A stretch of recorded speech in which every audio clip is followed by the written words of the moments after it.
Peragakan 49 adegan, Agus Buntung bujuk korban ke homestay sebelum melakukan aksi bejatnya Iwayan Agus Suartama, alias Agus Buntung, pria disabilitas di Mataram, Nusa Tenggara Barat, NTB, direncanakan akan mengikuti proses rekonstruksi kasus dugaan pelecehan seksual Rabu, 11 Desember 2024, hari ini.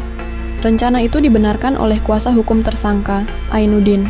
Sementara itu, rekonstruksi digelar oleh Direktorat Reserse Kriminal Umum, Ditreskrimum, Polda Nusa Tenggara Barat, NTB.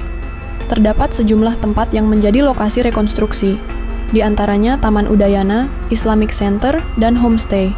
Ainuddin berharap dengan rekonstruksi tersebut membuat kasus dugaan pelecehan seksual yang dilakukan disabilitas tersebut menjadi terang benderang dan semua peristiwa yang dianggap menjanggal bisa terungkap.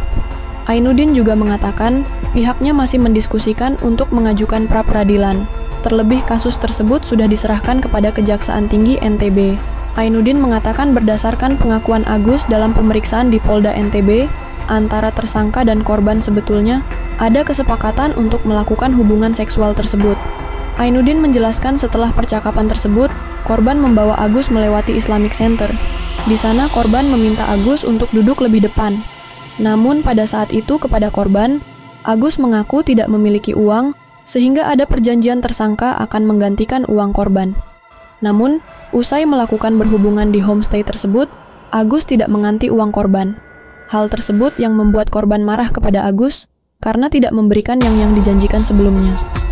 Agus Buntung disebut-sebut sering membawa wanita yang berbeda ke homestay. Hal itu menurut pengakuan pemilik dan karyawan homestay. Dirkrimum Polda NTB, Kombes Pol Syarif Hidayat mengatakan, menurut hasil pemeriksaan, homestay tersebut menjadi lokasi Agus, pria tanpa dua tangan meruda paksa korbannya.